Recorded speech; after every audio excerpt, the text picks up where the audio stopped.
Ayo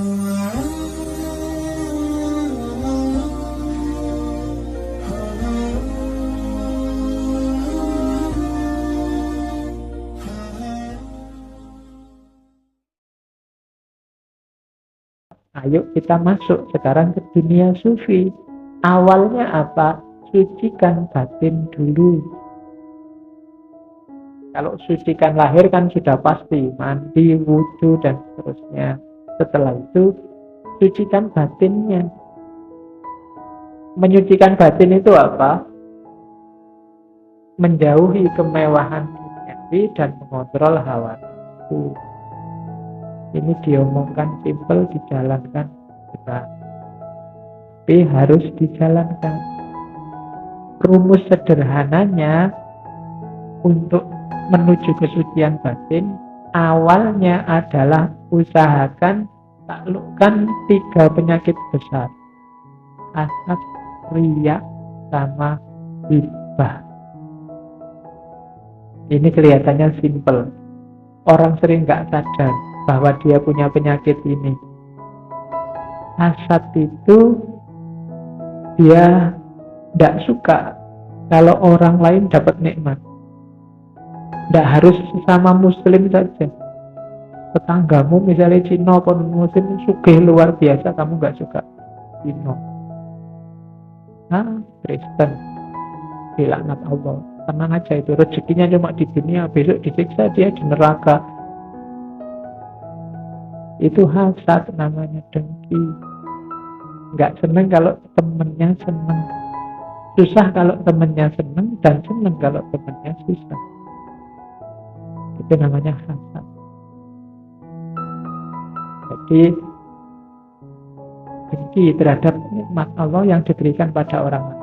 Kita selalu nggak ngaku kalau dituduh punya penyakit-penyakit ini. Padahal iya ada. Terus yang kedua, riya. Riya itu kecenderungan mempertontonkan kebaikannya, amalnya, kepinterannya, kekayaannya. Ngaku ndak ngaku kita sering punya ini. Apalagi sekarang ada medsos. Medsos itu kan lahan kita untuk riya. Dan di grup kita, medsos itu media untuk dengki pada yang di luar grup. Kan? Tiap hari kita pamer. Malam ini ngaji dapat 1 kalimat bagus, setelah ini nanti diupload di status Facebooknya masing-masing. Hari ini aku dapat ilmu luar biasa. Yaitu lagi-lagi tadi yang paling awal, iktikadnya apa? Kalau ingin pamer, menunjukkan bahwa sekarang aku lebih bijaksana dari kemarin, itu riya. Aku yang ngaji ini lebih bagus dari yang lain, maka terus difoto, terus upload di malam ini. Ya, itu kalau salah niat dia jadi riya, pamer. Dan padahal mungkin yang lain melihat itu, aku ngaji kayak gitu aja dipamer-pamerin. Yang lebih dahsyat, lebih banyak gitu. Yang lain juga akhirnya menunjukkannya, tak pameri, aku lebih apik, ya lagi. Terus kamu, loh itu fotonya angle-nya dari situ nih, yang dari sini kelihatan kan lebih bagus lagi, pamer-pameran akhirnya, ya kan, sambil riak-riaan. Dan kalau dalam bahasa Jawa, riak itu jelek. Kalau kamu sedang flu, batuk berdahak, itu di Jawa namanya riak. Jadi makanya itu cara orang Jawa nyindir itu kan. Jadi hati-hati jangan riak, karena riak itu menjijikkan. Dan hibah. Hari ini peradaban kita adalah peradaban hibah. Ngomong orang lain. Tapi kan yang diomong benar Pak, lah yaitu hibah. Yang benar itu namanya hibah. Kalau salah itu namanya fitnah. Jadi hibah termasuk jenis penyakit hati. Kamu kan sering marah-marah kalau diingetin, itu jangan-jangan hoax. Enggak, ini asli. Oh, kalau asli berarti hibah itu. Jadi iya, ngomong jelek tentang orang lain itu namanya hibah. Cuma kalau diomongin sini, dan isyaratnya Al-Quran tentang hibah kan juga menjijikkan. Kayak kamu makan bangkai saudaramu sendiri, apalagi fitnah. Kan? Mungkin kamu hari ini marah luar biasa kasusnya UII itu yang ada mahasiswa dipukuli sampai tewas, pembunuhan. Kalau kamu memfitnah orang, lebih menjijikkan dari itu, lebih kejam dari itu, karena fitnah lebih kejam dari pembunuhan. Allah sering mengingatkan kita dengan kasus-kasus ayat-ayat, bukti-bukti. Kan banyak kasus pembunuhan sadis akhir-akhir ini. Itu mungkin salah satu cara baca kita adalah hari ini ada yang lebih kejam dari itu. Apa? Fitnah. Fitnah itu kan lebih kejam dari pembunuhan. Hanya saja kita nggak mikir dampak. Kita mikir, yang kita pikir hanya kita menang atas lawan-lawan kita. Tidak peduli bahwa kita fitnah. Itu lebih sadis daripada hibah. Wong hibah ngomong yang benar aja penyakit batin yang luar biasa, apalagi fitnah. Tidak mungkin kamu masuk ke gerbangnya dunia sufi kalau hasad, riya, hibah itu masih ada. Bersihkan dulu. Dunia sufi tidak menerima 3 karakter itu. Itu yang paling penting. Setelah itu baru kekotoran-kekotoran yang lain. Oke. Terus. Nah, ini zikirnya. Selain tadi syariat yang akhir, yang sunnah-sunnah, yang dalam dunia sufi sangat disarankan, itu zikir. Itu dalam Barokat Thailandnya dijelaskan ada 3 jenis zikir yang bisa kita jalankan, dan ini di hampir semua sufi teori ini ada, termasuk kemarin yang terakhir kan di Syekh Muhammad Arsyad, yaitu zikir nafi isbat dan zikir mujarrad wal jalalah serta zikir isyarah wal anfas. Zikir nafi isbat itu zikirnya awam, alatnya lisan, la ilaha illallah. Kalau zikir mujarrad wal jalalah itu zikirnya khawal, alatnya qalb, bunyinya Allah, Allah, Allah. Batinmu di hatimu, tidak lagi mulut. Cobalah sebanyak mungkin mewiridkan Allah Allah ini sampai tanpa harus dikomando, detak jantungmu sendiri bunyinya Allah. Itu nanti ada di Kiai Musta'in Romli yang dari Rejoso itu, saya lupa pernah nulis risalah kecil tentang istighosah itu. Khasiatnya kalau kita sudah nyampe level itu, apapun yang kita inginkan bisa terwujud, termasuk yang tidak terjangkau oleh akal. Wirid yang bunyinya Allah, Allah sampai mendarah daging sehingga detak jantungmu juga bunyinya Allah, Allah. Ya mungkin siapa yang terancam oleh penyakit jantung, kolesterol, stroke, kalau detaknya Allah, Allah kan mungkin Gusti Allah ya sama mosok itu bunyinya Allah, Allah dibikin stroke kan tidak enak. Jadi wiridkan itu tanpa bosan. Jadi kalau la ilaha illallah itu biasanya lewat pernafasan. Jadi biasanya membuang nafas, ucapkanlah la ilaha sambil diitikoti, membuang semua yang selain Allah, yang jelek-jelek, apapun yang duniawi, keluarkan semua, hembuskan nafas keluar, la ilaha, terus tariklah pakai illallah. Satu-satunya yang kamu masukkan dalam dirimu hanya Allah. La ilaha illallah, la ilaha illallah, terus keluar masuknya nafas itu. Jadi sambil diitikati keluarnya yang bukan Allah dan masuknya hanya Allah. Kalau sudah lanyah di situ, baru nanti karena tadi masuknya hanya Allah, yang di dalam bunyinya sudah Allah, Allah. Terus dan nanti ada terakhir zikrul isyarah wal anfas. Kalimat Allah sudah tidak penting lagi. karena sudah sangat dekat sama Allah, sudah tidak ada lagi lafaz yang bisa mewakili dirinya karena laisa kamitslihi syai'un. Semua sudah hilang, yang tampak dan ada hanya Allah, maka tinggal Dia. Makanya ada zikir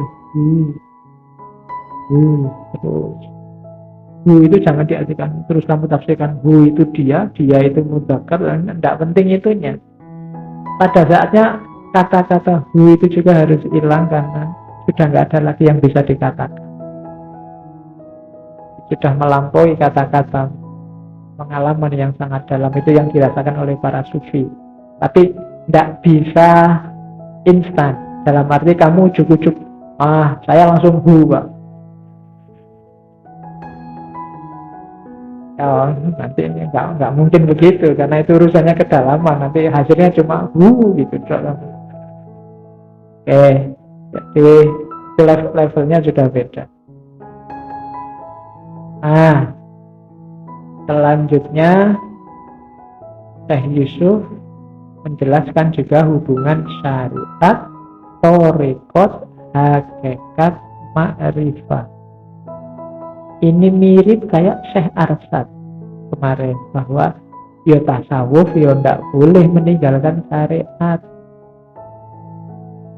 tapi syariat juga harus ada thariqatnya. Thariqat tidak ada gunanya kalau tidak membuahkan hakikat. Dan kalau kita sudah nyampe hakikat, diridhoi oleh Allah, kita akan dapat mauhibah, dapat anugerah dari Allah namanya ma'rifah. Jadi ini 4 hal yang harus ada di dunia tasawuf. Ringkesnya penjelasannya, syariat itu teori, thariqat itu praktek, praktek lahir, hakikat itu batinnya, dan ma'rifat itu buahnya.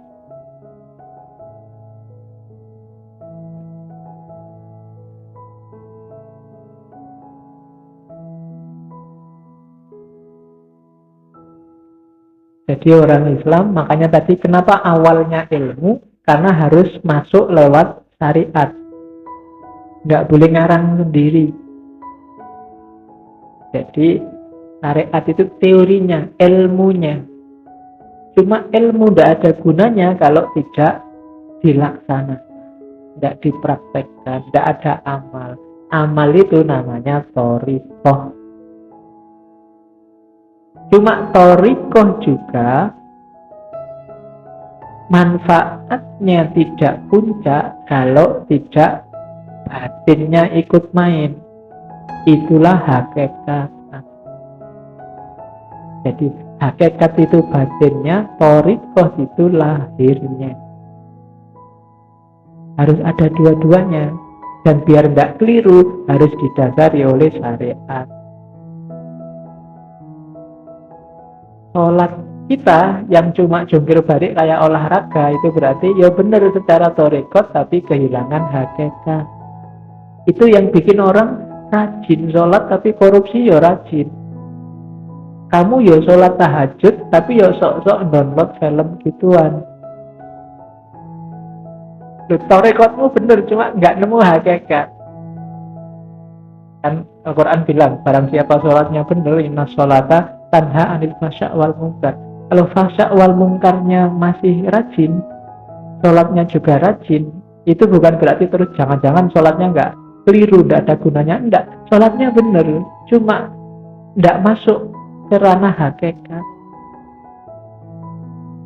kurang tinggi levelnya, kehilangan batinnya.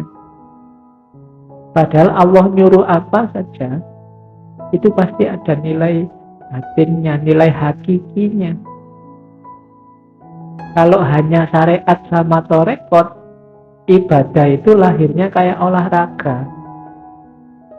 Ya kamu sholat malam, kamu tahajud, kamu sholat duha, kamu ya kayak olahraga cuma gerak badan, tidak ketemu rahasia. Hakikat itu rahasianya. Ketika sholat membuat kamu dengan sholat ini batinku tentram, tidak butuh lagi perbuatan fahsya wal munkar semakin dekat sama Allah, itulah hakikat. Tapi kalau sholatmu nggak ada rasanya sama sekali, dan sholatmu tidak bikin kamu tercegah dari fase awal munkar, ya berarti belum ketemu hakikat. Batinnya tidak ikut sholat, yang sholat cuma lahirnya. Batinnya tidak ikut puasa, yang puasa cuma lahirnya. Batinnya tidak ikut haji, yang haji cuma lahirnya. Haji bolak-balik, umroh bolak-balik, tetap batinnya masih tidak berubah. Haji itu kan pelajaran luar biasa untuk egalitarianisme, meninggalkan dunia demi akhirat. Kalau ada orang sudah haji kok masih kedunian, bahasa Jawa ini kan kedunian. Kedunian itu orientasinya masih dunia, yang diberarti masih dunia, berarti hajinya masih hanya formalitas. Nah itu berarti apa? Belum ketemu hakikat. Harus masuk ke hakikat. Kalau syariat torekot hakikat lengkap dan Allah meridhoi, Allah akan ngasih kita ahwal namanya makrifat. Makrifat itu bahasa letternya pengetahuan yang oleh teman-teman dari tradisi Sufisme Syiah disebut irfan. Jadi Allah akan menganugerahi kita tentang wawasan kedalaman kebenaran rahasia kehidupan, namanya makrifat. Musyahadah, mukasyafah. Terbukalah sekarang, oh ternyata hidup ini kayak gini. Itu namanya orang makrifat. Bahasa Jawanya orang yang ngerti, sadar akan sangkan paraning dumadi. Hidup ini dari mana dan mau kemana. Itu levelnya makrifat namanya. Setelah itu baru hakikat. Hakikat ini wilayahnya ada di kolom batin hati. Jadi ada di makna dalam. Syariat torekot tadi aktivitas fisiknya, hakikat ini makna dalamnya tadi. Itu narasi-narasi dari kitabnya tadi. Hati itu unsur utama. Ibaratnya air dalam bejana, air di dalam wadah. Kalau orang kafir, wadahnya terbalik. Jadi dia tidak bisa dimasuki hikmah, tidak bisa dimasuki cahayanya Allah. Seandainya dia sholat, ya sholatnya nggak ada nilai. Ada orang munafik. Orang munafik itu kalau kayak orang yang wajahnya pecah. Jadi sholat sih mungkin, tapi airnya merembes keluar, tidak ngefek dalam hidup. Tiwas capek-capek diisi air, airnya merembes keluar, itu orang munafik. Kemudian orang beriman, ya orang beriman ini yang wadahnya masih utuh, bisa menampung apa saja. Ibadah-ibadah lahir batin bisa ditampung di situ semua. Ini untuk hakikat batinnya. Ini kalimat yang terkenal dari Syekh Yusuf Makassar. Kullu syari'atin bila haqiqah batilah, wa kullu haqiqatin bila syari'atin atilah. Setiap syariat tanpa hakikat itu batilah. Jadi aktivitas fisik saja tanpa batin itu batal. Batal itu berarti nggak ada nilainya. Wa kullu haqiqatin bila syariah atilah. Dan setiap hakikat, setiap makna batin tapi tidak diawali dari syariat itu atilah. Atilah itu kosong. Kan ada nanti tradisi-tradisi, budaya-budaya, wis sing penting atine eling terus ning Gusti Allah. Sembayang gampang, nek sempet ya salat, nek ora ya ndak. Itu bila syariah. Kalau bila syariah atilah. Tapi syariah saja bila hakikat batilah. Dua-duanya harus ada. Bahkan nanti di kalimatnya yang lain, man tafaqqaha wa lam yatasawwaf faqad tafassaqa. Wa man tasawwafa wa lam yatafaqqaha faqad tazandaqa. Wa man tafaqqaha wa tasawwafa faqad tahaqqaqa. Barang siapa tafakkur itu berfikir, menjalani agama, menjalankan ibadah fikih, walam yatasawwaf, tapi tidak bertasawuf, tidak bersufi, sehingga hanya dapat lahirnya saja, takut tafasako, maka dia kayak orang fasik. Fikih tok lahir, tidak ada batinnya. Orang fasik itu ya kayak orang yang fasik itu kan melakukan dosa. Lahirnya sih benar, tapi batinnya melenceng. Tahadat sih, tapi perilakunya rusak. Wa man tasawwafa wa lam yatafaqqa faqad tazandaqa. Tapi barang siapa yang bertasawuf, tiap hari riyadoan, tiap hari nyepi tirakatan, wa lam yatafaqqa, tapi tidak berfikir, tidak menjalankan syariat, faqad tazandaqa, maka dia termasuk kelompok zindik. Zindik itu merusak agama. Jadi identitas agamamu akan rusak, lama-lama hilang. Kalau hanya tasawuf saja tanpa fikih, tanpa syariat. Wa man tafaqqaha wa tasawwafa faqad tahaqqaqa. Tapi kalau imbang, ya berfikih, ya bertasawuf, maka dia tahaqqaq. Itulah jalan yang benar. Jadi tidak boleh sufi aja anti fikih, atau fikih saja anti sufi. Dua-duanya harus imbang. Fikih tanpa tasawuf itu lahir tanpa batin.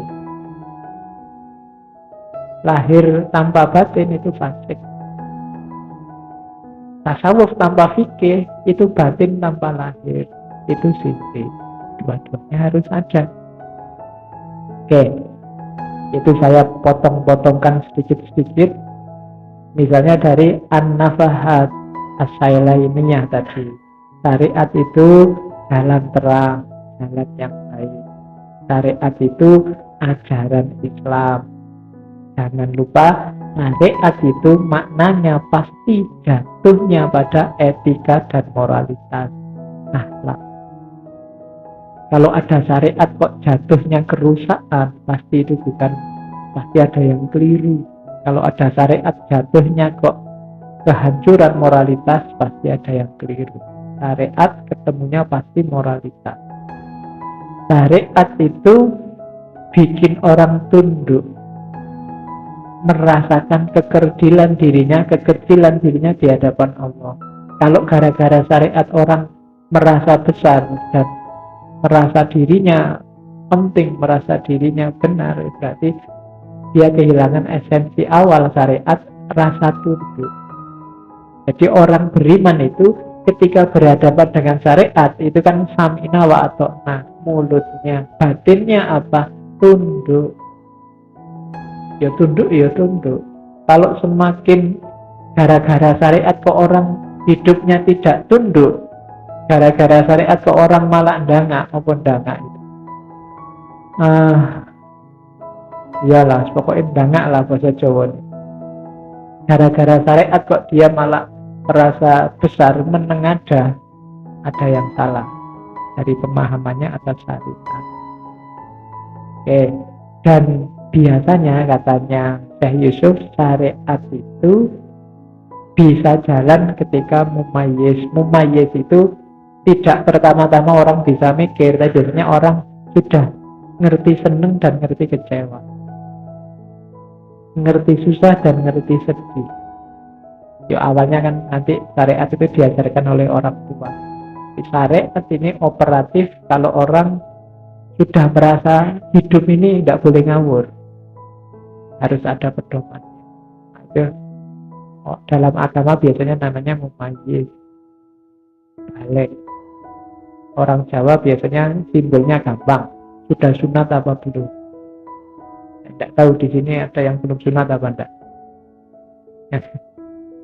Ya kapan-kapan lah. Yang belum sunat, kalau ada santri yang ngaji filsafat belum sunat, daftar aja ke takmir, kita bikin sunatan masal bareng-bareng. Oke, setelah syariat ada torekot. Torekot ini yang disebut tadi aplikasi dari syariat. Ada 3 gaya aplikasi syariat. Ada gaya akhyar, ada gaya mujahadah asyaqq, dan ada gaya ahli zikir. Gaya akhyar ini, akhyar itu orang-orang pilihan, orang-orang terbaik. Ya cirinya gampang, rajin sholat, rajin puasa, rajin ngaji, tidak eman hartanya untuk umroh, untuk naik haji, untuk jihad. Ini level akhyar. Awam biasanya ada di level ini, awam yang serius. Makanya bolak-balik saya bilang, jangan kita awam aja belum. Di atas itu ada mujahadatus